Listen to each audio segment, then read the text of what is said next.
Hey, everybody. Happy Monday. I am so excited because it's that time of the year. It's the IT Expo Tech Super Show down in Fort Lauderdale, Florida. And Rich Tehranii and his team have been working tirelessly to create another amazing event. Rich, how are you? Fantastic, Evan. How are you doing today? I am doing great. So excited in the run up to IT Expo. And for those viewers and listeners who may not be familiar with you and your work, introductions, of course. Tell us about yourself, the long, decades long history with IT Expo, and what we can expect this year. Yeah, thank you so much. So, I'm CEO of a media company, TMC. We educate typically buyers, enterprise, corporate buyers on technology, how to make their businesses better, more productive, more efficient, etc. In the late 90s, we launched a show called IT Expo. Back in the day, it was called Internet Telephony Conference and Expo. It actually launched at the Hotel del Coronado in San Diego, Coronado Island, a beautiful place. Now it's annually in the South Florida area. This year it's going to be in the Broward County Convention Center, February 11th through 13th. And what's it all about? It's about bringing buyers and sellers together, enterprises, companies that are looking to make their companies more efficient, productive, to compete effectively in the market. We're talking about communications carriers like your large, your Verizons all the way down. Um, Companies of all sizes, small to medium businesses, also MSPs, managed service providers. We've got a lot of people from industry. In other words, like those people who actually have tech businesses, CEOs, managers of tech businesses that make the routers and security devices and things like that that we all need to keep our businesses up and running. And we also have a number of co-located events, which make IT Expo a tech super show. And without going into all of them, I'll just give you an overview. There are some focused on cybersecurity, the future of the customer experience, the future of work. How do we optimize the workforce in this kind of hybrid world where we're trying to get everyone back to the office? At least many companies are, but they're still working at home part-time. How do we optimize that efficiency regardless of where the workforce is? And of course, this will now be the third generative AI expo, and we're really Mm. pumped about that. There's so much going on with Gen AI, and I think people at this point should know that if you're not at least adopting it, learning about it, you're going to get left behind. And the speed of innovation in the AI space is faster than anything else we've ever seen, meaning the pace of you getting left behind by your competitors is going to be like nothing you've ever seen. What does that mean? Practically, it means being able to do more work with less people, um, being able to spot trends within your business that need addressing, being able to optimize your processes, just all the kinds of things that if you're a ChatGPT user that you've noticed these improvements that it's made in the last few years. Now, if you apply that on a large scale to your business, how do you do that best? That's why you come to a show like Generative AI Expo. That's just part of this IT Expo Tech Super Show. Um, and I know it's kind of a long. I was hoping to keep this short, but just while I'm here, one last final point. The most important thing that our attendees tell us about this Tech Super Show is that there are so many people with similar kinds of problems, and they're at different stages of the journey, different stages of the AI journey, the MSP journey, whatever journey they're on. And when you're in a room with those people, because you'll be going to conference sessions, for example, or at the booths or wherever else you are, networking receptions, the networking that goes on is something that is not easily something you can replicate on the internet, because you'll be having a conversation with one person and they'll say, oh, talk to this person, talk to that person. Next thing you know, you're having a group conversation and you're learning about what another company did with the same problems in maybe a related area. And now you're like, oh, okay, so this doesn't work the way the manufacturer told me it would, or the service provider told me it would. Maybe I need to do this and this and this. Maybe I need to modify what I was thinking. And So when you combine the learning experience of the conferences, the discovery in the exhibit hall, and then the networking at the receptions and inside of the sessions, you end up with just 3 days of jam-packed education that ends up making your business better, more productive, more efficient, more profitable.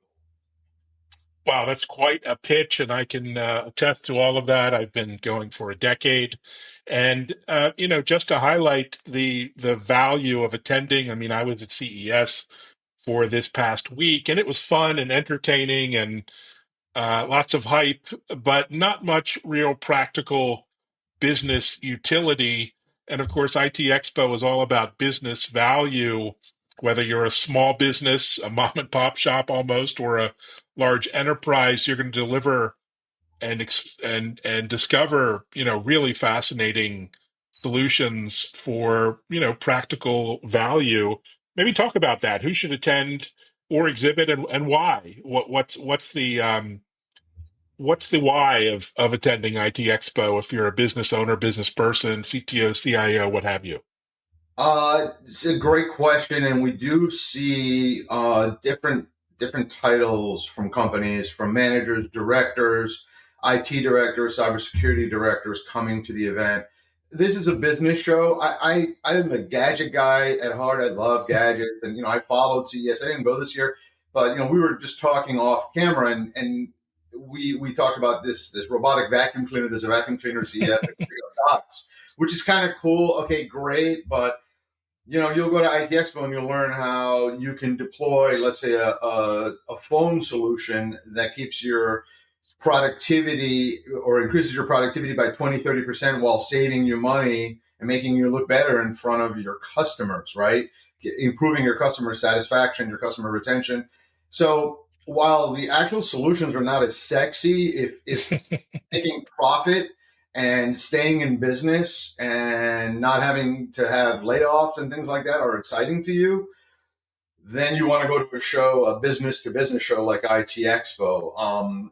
And just to continue on that, I really loved the same thing at CES that you liked, which was this laptop that there are a couple laptops that expand and contract, right?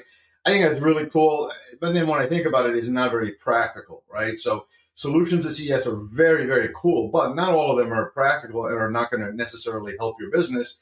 I wouldn't recommend deploying 5,000 laptops that extend and shrink in an organization and tested it for a while because you don't know what the lifespan is of something like that. Well, the solutions at IT Expo primarily are tried, tested, true. A lot of these exhibitors have been at this show for decades, and a lot of new ones as well. But the point is, I can tell you from exhibitors I've spoken with that when a prospect comes to their booth and says, "Well, I'm interested in doing this and this, can you?" They just walk down the aisle and they bring in another vendor, and maybe there's a reseller involved. They bring in a reseller, and now there's a discussion about an actual deployment and how it's worked for customers X, Y, and Z in a similar industry. And now you have a comfort level that is very, very difficult to get online because even, I'm an avid Amazon shopper and I read the reviews, and we know how much fraud there is in those reviews. And I really try to screen those reviews carefully to see, this looks too good. Is this fraudulent? Is this not fraudulent? You just don't know. But when you're talking to a person at a trade show that has no vested interest, especially if it's a third party customer or a reseller or something like that of multiple solutions, you get an unbiased amount of information in such a short amount of time that you have a comfort level with deployment. Because I know online, a lot of times I'm researching and I'll go down a rabbit hole because I see these reviews, they're too good to be true. I'm betting a lot of money on something. Do I really want to do this? Do I believe it? In person, it's a different story. Not to say that everyone's 100% above board, but when you don't have a vested interest, I feel more comfortable. And that's kind of what these trade shows do, especially these business to business shows where people have done similar things, have similar problems. There's like a spirit of camaraderie. So it's really exciting. I can't wait for it. Yeah, me too. And it's not just the expo, the trade show that's really interesting and informative. It's the industry experts and industry analysts that you invite and attract and have really amazing tracks all throughout the days of IT Expo. Talk about that. You really have who's who of the industry there, including myself, but the real analysts who kind of will set the scene for 2025. What are the trends and opportunities and where to focus? Because I don't know on everything, and I rely on these experts for guidance and advice, and particularly where to invest, where to spend money, who to acquire, and why, and so much more. That's a point which is really of interesting and of note that it's worth considering for a conferee, somebody that wants to come to a conference session.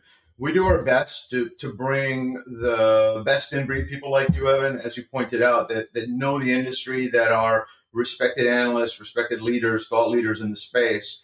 And we pair them with practitioners of these solutions. And we also pair them with some vendors as well. It's kind of a combination. So if you're sitting in a conference session, you could be sitting in a panel where you have this third-party expert analyst who's a moderator, and you have maybe a practitioner, someone who's deployed some sort of generative AI solution, and then you've got maybe two vendors in that space. And so by listening to them for a period of time, you really get a well-rounded perspective of whatever that topic is that you were interested in. And at the end, a lot of times you can go and talk to the practitioner, or you can talk to the analyst or the vendors or whoever you want more information from. A lot of times you'll see them in the exhibit hall. And so that's kind of the discovery process, right, in action. You go into a session that you're interested in, you learn about it, and then you can go deeper on the points that make sense. And we've been doing this for a long time now, and the fact that we have these relationships with top analysts allows us to really get these great people to come to our show. I mean, it's easy, right? It's February 11th through 13th. It's Florida. The rest of the country, the rest of the world is cold. Where I can tell you the Canadian analysts really like coming down to Florida. The Midwest analysts, right? The North Dakota analysts. So, and that's how it works, really. I mean, just you have a show in a great location. You've been doing this for, over 40 events, and you just try to improve it every single time. And that's our goal, is to just make this show a must attend. And then it's not just for a single person. We try to make it for a buying team. What do I mean by that? Well, you've got, depending on the size of your company, there may be a few people in the cybersecurity space that make decisions, and a few people that are helping to deploy AI, and maybe there's some other people in the telecom area. You bring that team down to the show, and we offer special passes that are, discounted passes if you bring your team. And we do that because we want your team there, because this is the one place in the world in the B2B space where you can learn about everything you need to learn about in business technology. And you do it in a couple days. You go home and you deploy. The fact that we're in February, Q1 is where most of the budgets are. People tell me all the time that they plan their budgets around this show. The timing is just perfect for that. And so, we encourage you, come down, make a short list of the vendors, pick who you want to buy from. Hopefully you'll pick some of the vendors at the show, and make your company better, make it more efficient, make it more productive, more resilient to this constant technology disruption that we're all seeing. And I think that's just the future, staying on top of these things. And especially AI is going to impact every single aspect, even if it's not part of the generative AI Expo. AI is now in everything, as we all know. It's making everything more productive, more efficient. And if you play your cards right, you could generate a lot more revenue with a lot less work. That's the goal, right? To try to be more productive, resilient, financially successful. Fantastic. And it was just packed last year, this time of year. Here's some photos here from last year. It was great to see everyone back in person, face to face. And that's only going to continue. What are some of the tech trends and themes that you're excited about? You're also an investor and a banker, as it happens in this industry. What are some of the 2025 trends that are going to tie into the discussions at IT Expo? Uh, All right, I'm just trying to think of the ordering. I mentioned AI. AI is obviously revolutionizing everything. The work at home hybrid thing, we're all trying to figure that out. It hasn't been, I don't think it's been finalized. There's still Mm. companies trying to bring people back to the office, and some are more Or successful. demanding they head back. JP Morgan's, of course, big news last week, 100% in office all the time, a few exceptions. So Yeah, and change that is afoot. interestingly, that was the case before the announcement, right? That so I know a bunch of people that work there, and so that, believe it or not, that was not news. But New York banks are kind of, I look at them as an exception. They have a, it's a different model. They're able to get those people back, but most of the other companies that I'm seeing, it's much tougher for them to do so, and so you're going to end up with some kind of a hybrid solution. And the reality is, the best of the best talent out there has discovered that they can work from home and they like it. And so you're not going to access the best of the best talent if you're 100% in the office. It's just, in banking, maybe slightly different. And JP Morgan is such you know, a marquee name. It's a little bit different. Mm. But for a lot of other industries, if you're a mid-sized company, in the Midwest or wherever you are, it's not as easy, right? Because people might have moved, they might have moved to different areas and they're working from wherever and they like to travel. And as long as they're able to optimize their productivity wherever they are, I think that's going to be the future. Maybe not for everyone, but a portion of the best workers out there are going to want that flexibility. And so companies have got to think that through before they make these mandates, with few exceptions, right? So, getting back to the original question, which was trends, so that's work from home, there's AI. The IoT space has been kind of interesting. There's a whole co-located number of events at this show called IoT Evolution, and there's a few others in industrial IoT, et cetera, smart city. That market kind of hockey sticked, and then it kind of came down in terms of just the hype cycle. And I'm thinking that the future of AI is training. And what I mean by that is that data is the heart of AI. The better data you have, the more data you have, the more diverse data you have, the better your AI models are, and the better your company is going to be able to take advantage of AI to do the things it needs to do. And IoT devices are uniquely positioned to be outputting this data on a regular basis. Very, tremendous amounts of streams of data that can allow a company to make something called a digital twin of their organization. And using Mm. that digital twin, you can do things like mess around with different parameters. And by messing around with those parameters virtually, you can see what is the output, what's the outcome if I were to do this, this, this, and this. The concept of digital twin is not new, but now with AI, now with the ability to do more with that data, I think we're going to see a resurgence of the need for data. And I think that means that the IoT space can see a resurgence, because if we think about it, Evan, this data that's been on the internet, it's just been kind of sitting there, right, for what, decades? And it's been useful. We search and we look for the data, and maybe we write a program that scrapes some websites.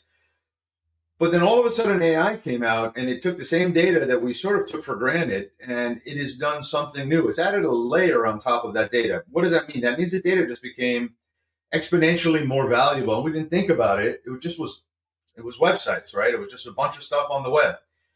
Now it's a much, much more interactive AI experience. When I do a search in AI, Claude, or OpenAI, wherever I go, I am able to get so much detailed information about the problems I need solved. That, coupled with the output of massive amounts of AI, let's say cameras and sensors and temperature trackers and GPS trackers, things like that, I'm able to put real time models of my enterprise in the cloud, and then, like I said, use AI and try to optimize. Ask AI, you've got all this data. How would you optimize this? Where would you cut? Where would you add? Where would you put more resources? Right? And that's something that we didn't have a few years ago, but we have it now. And so I think AI could really propel the IoT space just because of the need for data. So those are three hot areas. I left out cybersecurity. Every year is a great year for cybersecurity, because if you're a criminal in another country and there's no extradition treaty and you're protected, you're just going to steal more and more money from rich nations, right? You're just going to steal more. It is, that's the reality of life. And so rich nations, companies in rich nations need to have better and better cybersecurity every single year. It's a problem that doesn't go away. Is the issue the human being in the loop? A lot of times it's training of the human. A lot of times it's just poor management of the IT solutions. Something's not encrypted. Passwords are left unencrypted on a cloud server. There are all sorts of reasons why important privileged information leaks, and companies have to do better. Certainly, states like New York and California are trying to punish companies that are not doing a good job keeping track of data and that that have these leaks. And if you have a hack, you not only have a tougher time getting cybersecurity insurance in the future, but you could have class action lawsuits, and you now can have attorney generals all over you trying to find you out of existence. And so it's a new era in cybersecurity, I'd say, only because now we've got the cyber insurance rates have gone way up, and now these attorney generals are getting much more. They're much more interested in going after you. So you really have to be so careful now more than ever. And that's why there are a number of cybersecurity companies at this show. You should come to the exhibit hall. There's an enterprise cybersecurity expo that's new. Come learn about cybersecurity, register for that. Keep your data safe, right? After all, if your business is thriving, but you have a hack and you get ransomware where all of your computers are shut down for a week, and now you're suffering through that for a number of months or years, and that sometimes it takes years. I've seen companies shut down because of a single hack. You've got to do what you can do to keep it safe. So come to this Yeah, show. there's so much to learn about best practices at IT Expo and learn from the experts, including cybersecurity. And it's showing a lot of the pictures from last year. It's a people focused event. It really is a great place not just to learn but to network. And there's just tons of after hours gatherings and networking events and parties and what a great opportunity to come together.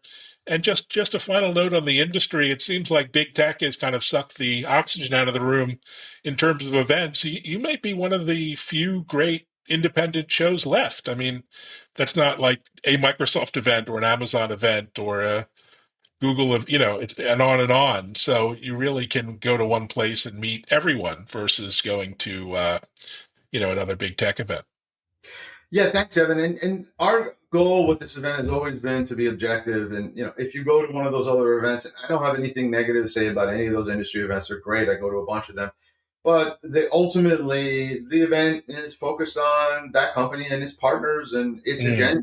And the Tech Super Show has no agenda. I mean, yes, we have sponsors. Yes, we have people who pay our bills. But if anything, we have a number of competing agendas, right? We have a competing system where some companies believe in this, some companies believe in that, and ultimately that viewpoint gets imparted in conference sessions. But the reality is you get an overview by coming to this single event and learning about the whole industry, all the vendors, and what the pros and cons are of working with each. And yeah, that's been exciting about this event. And people tell us all the time, it's not even,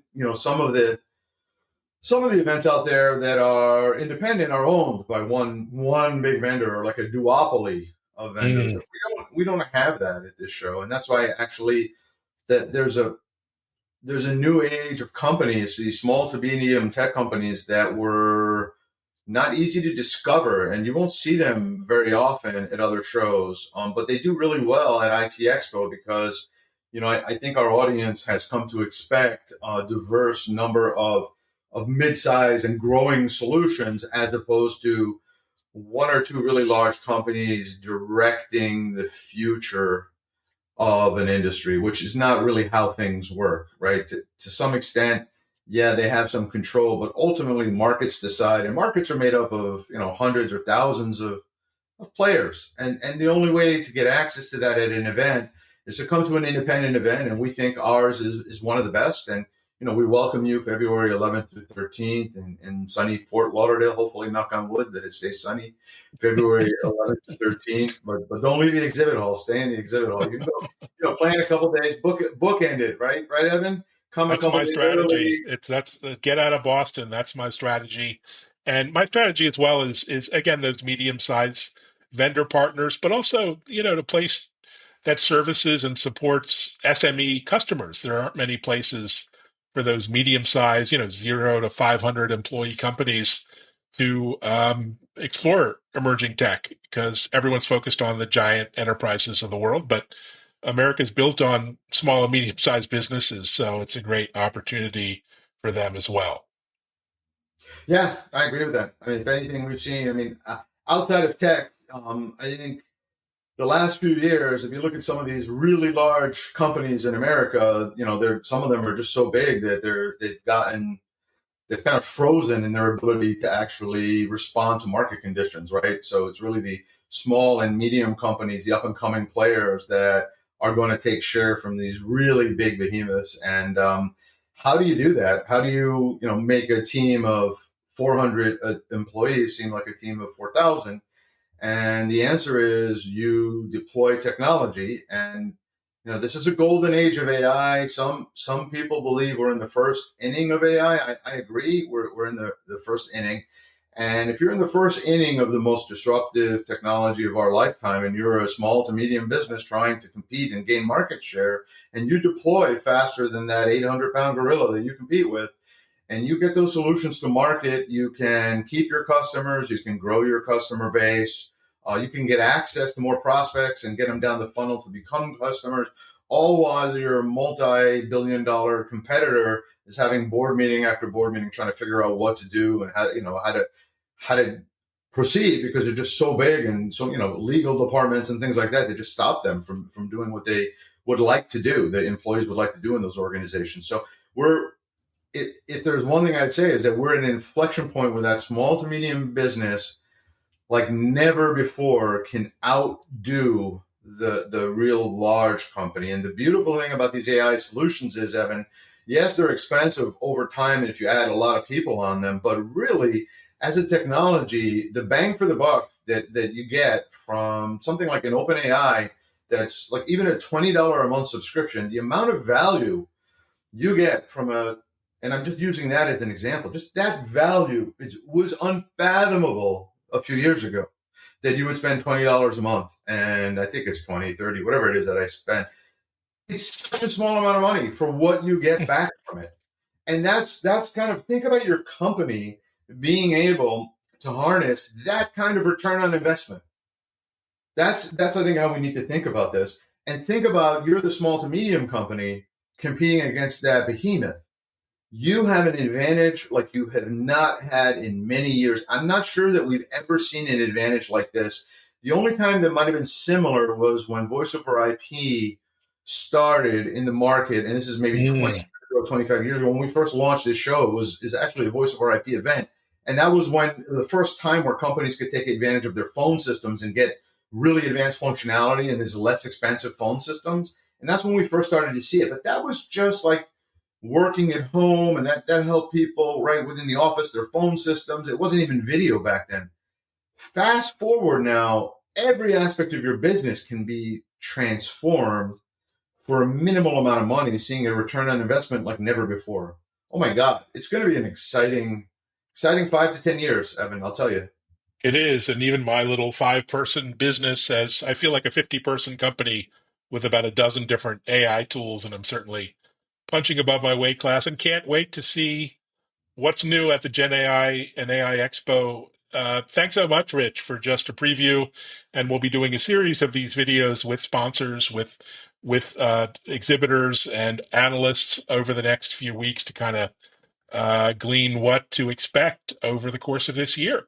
Thanks, Rich. Thank you, Evan. See you And thanks, soon. everyone, for listening, watching, and sign up. Get yourself down to IT Expo in Fort Lauderdale. Take care. ITexpo.com. Thanks. Bye-bye.